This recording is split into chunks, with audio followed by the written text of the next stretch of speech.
Living off an $1,800 a month mortgage hasn't been a favor to you. I won't miss you if you leave. Lila, my son Marshall's wife, hurled these words at me, trying to kick me out of the house. Marshall chimed in too. Mom, you don't like us either, right? If you don't like it, then leave. My husband, standing next to them, wore a snide grin. Seeing them, my anger hit its boiling point. I don't want to be around these people anymore. Fine, I'm leaving. I packed a few essentials and left the house for real. Be prepared, I muttered to myself. My name is Jessica. I'm a 60-year-old working woman. I married Easton when I was 25, and a year later, our eldest son Marshall was born. Marshall has been a handful since he was young. My husband would always say, "Boys will be boys. A little mischief is good for them," and spoil him with endless toys. Because of this, Marshall was emotionally immature compared to his peers. I had many concerns about his future, but he managed to graduate college and enter the workforce. 10 years ago, he married Lila, a fellow worker. I was moved by how well he had turned out at his wedding, but little did I know this was the beginning of a nightmare. Actually, when talk of Marshall marrying Lila came up, a house was bought under my name. It was Marshall's idea. "I want to live with you and Dad. You're both getting older, and life might get tough. Let's live together before that happens. It's better to have someone around who can help." Lila agrees too. Touched by Marshall's thoughtfulness, I said, "Thank you. If that's the case, let's live together." My husband seemed pleased too. But the issue was, where would we all live? At the time, my husband and I were living in a condo, and Marshall was on his own in an apartment. Lila also had a small apartment. It was cramped everywhere for the four of us to live. Then Marshall came up with an idea. "So why don't we just buy a house, Mom? You can take care of the mortgage every month." Wait, so we're all living there, but I'm the only one paying? "Don't worry, Lila and I will cover other living expenses. You just need to handle the mortgage, Mom." I agreed to Marshall's request. The monthly mortgage was $1,800, and I've been paying it for 10 years without issues. Living in the house was comfortable, and everyone got along. We all had jobs, and our family savings were adding up nicely. But a year ago, I discovered $3,000 missing from our savings. I was looking at the statement and was shocked because I hadn't heard anything about it beforehand. When I asked the family, it turns out Lila was the reason. "Actually, I used it to buy a designer bag I've always wanted. I apologize for not discussing it beforehand." Lila seemed genuinely sorry, so I just said, "All right, just let me know next time you're making a big purchase." But Lila's spending spree didn't stop there. She kept buying luxury items, depleting our savings. Even when I warned her. Lila's bad spending habits only got worse, and so did her attitude. "I have stress too, you know. What's the harm in a little shopping?" she would retort, and refused to stop her wasteful spending. For some reason, Marshall and my husband sided with Lila. Marshall was particularly harsh. "Lila's having a tough time at work. Cut her some slack." My husband joined in, criticizing me. "We're family. Understand her. No need to make a fuss just because the savings dropped a little." However, Lila was spending tens of thousands a month on luxury items. I warned them that at this rate, we'll run out of savings. I tried to bring it up, but the other three just kept saying, "We can just save up again." What's worse, my husband and Marshall started joining Lila in her reckless spending. When Marshall brought home a wristwatch that cost more than $10,000, I, seriously, felt dizzy. "What's gotten into you all? We're going bankrupt." My pleas fell on deaf ears. Then Marshall dropped a bombshell. "I actually enjoy seeing you struggle, Mom.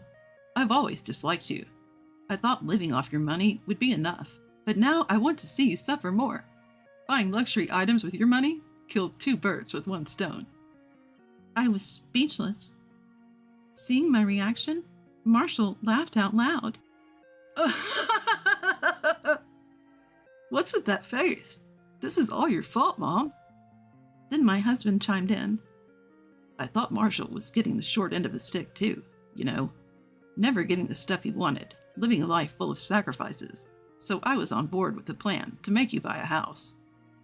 My husband may be lenient with Marshall, but to go along with such a reckless plan? Just to be clear, I've never been unreasonably strict with Marshall. I've only emphasized basics like greeting people properly and meeting deadlines. I even bought toys for birthdays and Christmas. I thought he would understand once he became an adult. I never imagined he'd resent me for it. I broke down in tears, but the three of them just laughed.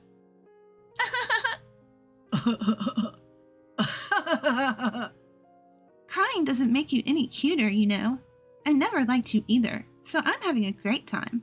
Oh, let's all go to a fancy restaurant to cheer up. Without Jessica, of course. Lila said that, and Marshall and my husband agreed without a second thought. They actually left me and went out. I was so devastated that I broke down in loud sobs.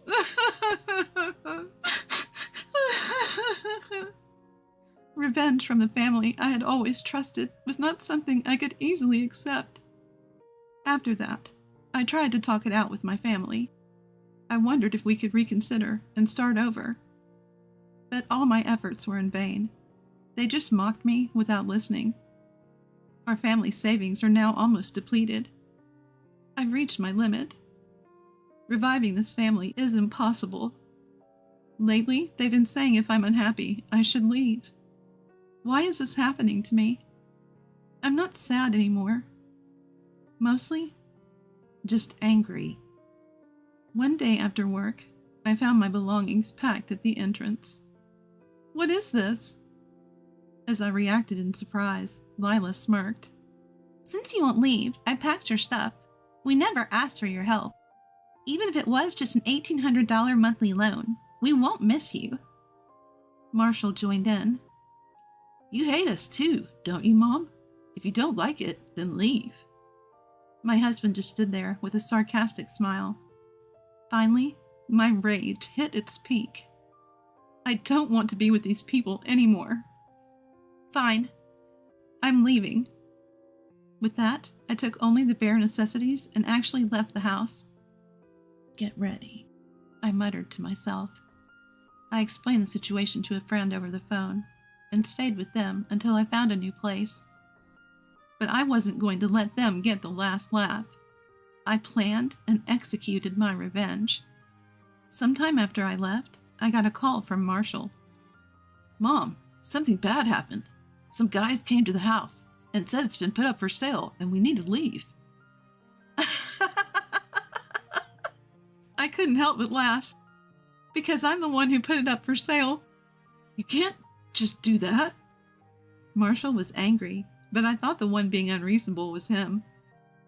I bought that house in my name and paid all the loans, so I can sell it if I want. I even prepaid the entire loan, so don't worry about that. You should vacate soon. I hung up after saying that. I had been kicked out of the house abruptly, so those three have no right to complain if they've lost their home too. I felt a little relieved, but my revenge was far from over. The next day, I called my husband. Hello, can we talk? Where are you right now? Don't ask where I am. We're in the middle of an unexpected move. It's hectic. I'll call you later. My husband angrily hung up the phone. It was funny to see him flustered, but I hadn't conveyed my message. I sent a message saying we had important things to discuss and asked him to spare an hour. I got a reply 2 weeks later saying the move was done and to come to the new place. Well, finding a place and moving takes time.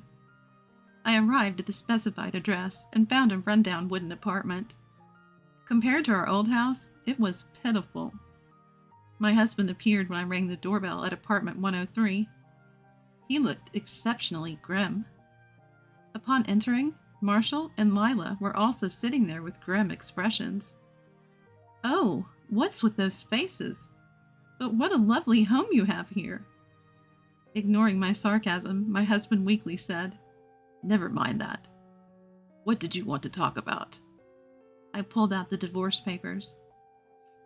I want to sever ties with you. We're getting divorced. Upon hearing this, my husband's face turned pale instantly. Wait a minute. We can't afford a divorce. We have no money. What will happen if you leave too? I don't care what happens to you. I'm not your ATM. 3 adults should be able to earn a living. The 3 of them exchanged troubled looks. My husband began to explain. Actually, Marshall and Lila were fired from their jobs. What? When were they fired? It was information I hadn't expected. Lila 3 months ago, and Marshall about a month ago. They had bad attitudes and were troublemakers, and we had no savings, so losing their incomes hurt us badly. Plus, we only found out they were fired when we chose a new place. They kept it a secret and pretended to go to work. Marshall chimed in, showing no remorse. When they say bad attitude, it's just stuff like ignoring deadlines and not greeting people. Since they were kids, I've always told them to meet deadlines and at least have the courtesy to greet people properly, and yet, Lila was no different. I only slept during meetings and threw coffee at my noisy boss, and yet they suddenly fired me? How unfair. That's when I decided to cut ties. Marshall and Lila, what you did could easily get you sued. I'm cutting ties with people who can't understand this even in their 30s. Now agree to the divorce. I won't be giving you any assets. But my husband was still resistant to divorce. Marshall and Lila kept annoyingly begging for money. Frustrated, I pulled out a stack of papers from my bag. This is a copy of my diary, I said. It's all documented, the terrible things you've all said and done. I've been keeping track ever since you all got out of line. If you're not willing to go through with the divorce, I'll take this diary to my lawyer. Is that what you want? The word lawyer seemed to spook my husband, who quickly changed his tone. All right, spare me the lawyer talk. I don't want to make a big deal out of this. Let's divorce. Marshall and Lila started to make a fuss. My husband yelled, Don't act all high and mighty when you're unemployed. They fell silent. Tired of the low-level bickering, I had them fill out the divorce papers. As I left the room, I told my husband, This mess? You're partly to blame for taking Marshall's side. Enjoy taking care of him. Being a parent to a grown child can be quite a challenge. I couldn't help but smirk. I had my own savings, so I didn't worry about making ends meet. I walked out of the apartment, light on my feet. 6 months later, I got a call from my ex-husband. Jessica, can you help me out? Where are you? I've been asking around, but no one seems to know. I calmly said, Well, I moved, but I didn't tell you my new address. I've asked my acquaintances not to share it, so you 3 just live happily together. After the divorce, I moved out of my friend's place and found a new home.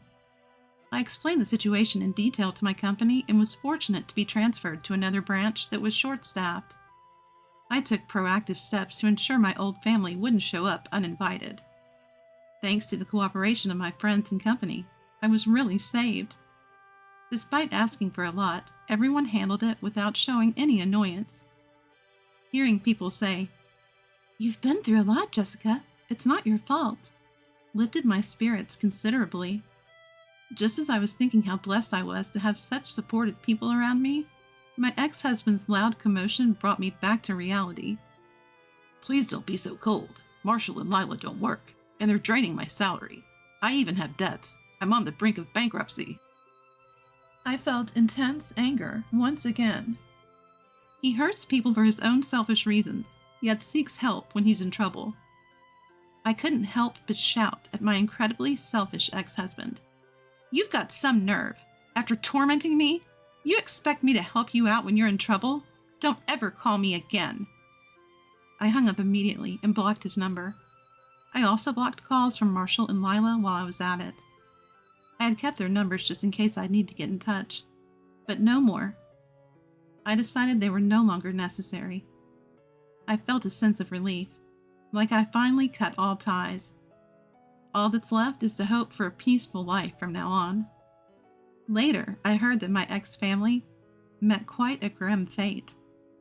My ex-husband grew sick of Marshall and Lila's wasteful habits and went missing soon after our last call.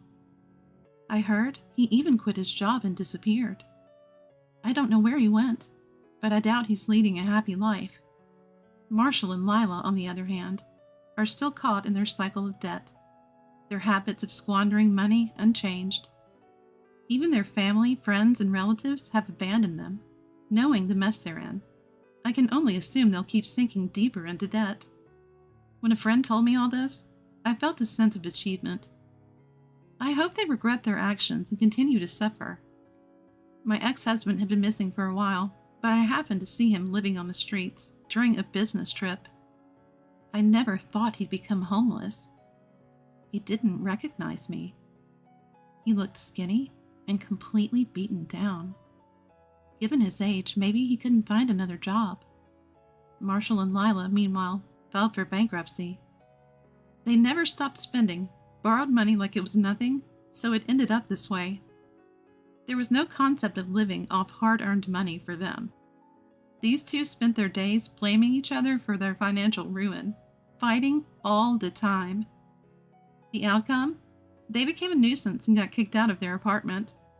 Another friend filled me in on this. But like my ex-husband, their whereabouts are now unknown. They might be homeless too, but I couldn't care less. No matter how miserable their lives become, I'll never lend a hand. In contrast, I've regained my peace. I was worried they'd hire a detective to find me, but thankfully they never showed up.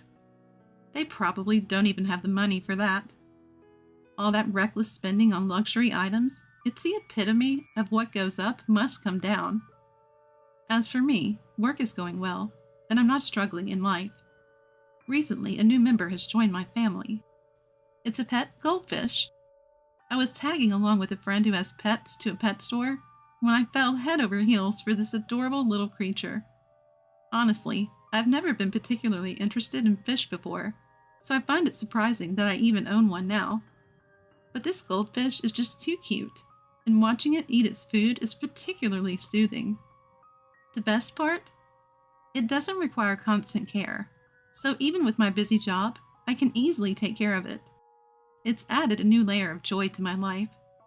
I hope my days continue to be this peaceful moving forward.